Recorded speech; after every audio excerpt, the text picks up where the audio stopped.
بسم اللہ الرحمن الرحیم۔ یہ درس قدوسی ہے۔ آج اس کا موضوع ہے مجاہد ملت کا مجاہدانہ کردار بارگاہ الہی میں مقبول۔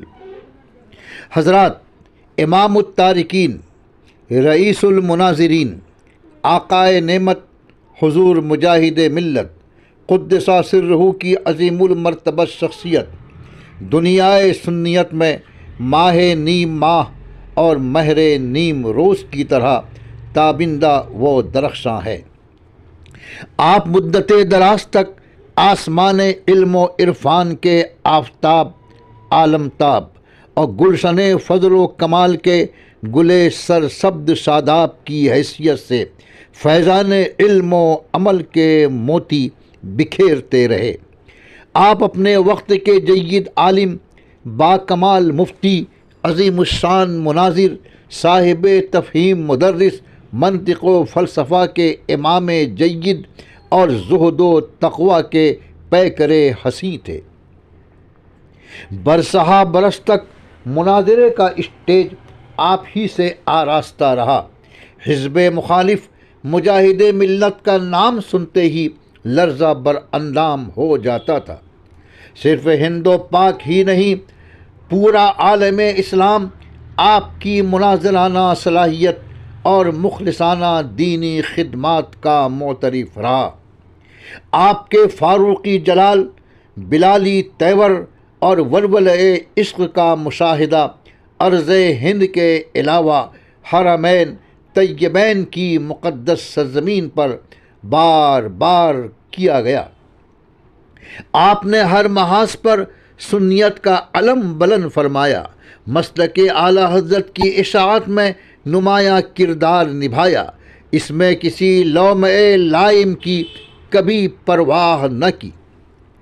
اعلاء کلمت الحق کے لیے آپ نے دن کو دن، رات کو رات نہ سمجھا، اپنی ساری زندگی اسی میں وقف کر دی۔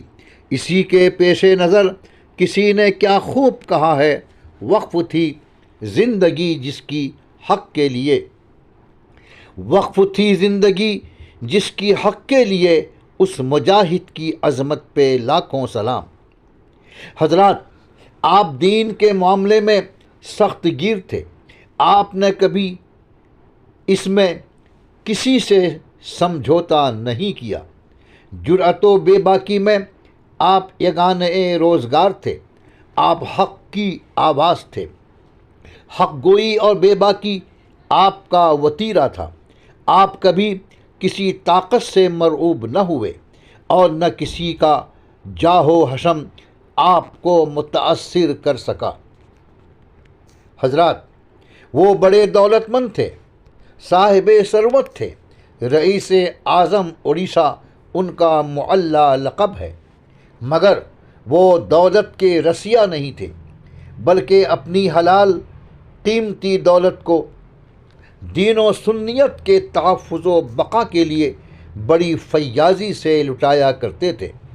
وہ اپنوں یعنی سنیوں کے لیے انتہائی نرم اور مجسم ایثار تھے، اور غیروں یعنی دین و شریعت کے دشمنوں کے لیے انتہائی غضبناک اور شمشیر برہ تھے۔ بے شک آپ مجاہد تھے۔ آپ کا یہ مجاہدانہ کردار رب کریم کی بارگاہ میں ایسا مقبول و مبرور ہوا اور میرے رب کو اتنا پسند آیا کہ اس نے اپنی مخلوق سے مجاہد ملت کہلوایا۔ رزم و بزم میں آپ کا ذکر جمیل مجاہد ملت کے لقب سے ہوا، آج بھی ہو رہا ہے اور انشاءاللہ تعالی ہوتا رہے گا۔ گو کہ آپ کا نام حبیب الرحمن ہے، مگر آپ اپنے نام سے کم اس وصف خاص یعنی مجاہد ملت سے زیادہ معروف ہیں۔ اسی سے پکارے جاتے ہیں، پہچانے جاتے ہیں۔ پوری دنیا سنیت آپ کو اسی لقب سے یاد کرتی ہے اور کرتی رہے گی انشاءاللہ۔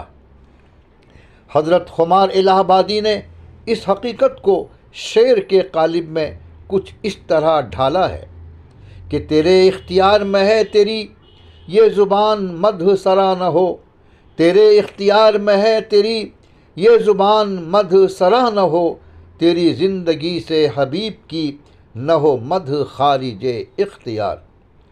ایسی عظیم و جلیل ذات کا 44واں عرس بابرکت 6 جمادی الاولیٰ 1445 ہجری مطابق 20 نومبر 2023 عیسوی کو منایا جا رہا ہے۔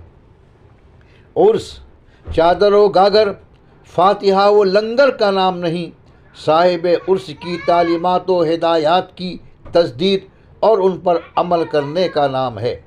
آئیے عہد کریں کہ ہم زندگی کے ہر شعبے میں مجاہد ملت کی تعلیمات کو، ان کی ہدایتوں کو اپنے لیے مشعل راہ بنائیں گے اور ان کے احکام کی پیروی میں شب و روز گزارتے رہیں گے انشاءاللہ۔ وما علینا الا البلاغ۔ سید آل رسول حبیبی ہاشمی، سجادہ نشین، خانقاہ قدوسیہ، بھدرک شریف، اڑیسہ، انڈیا۔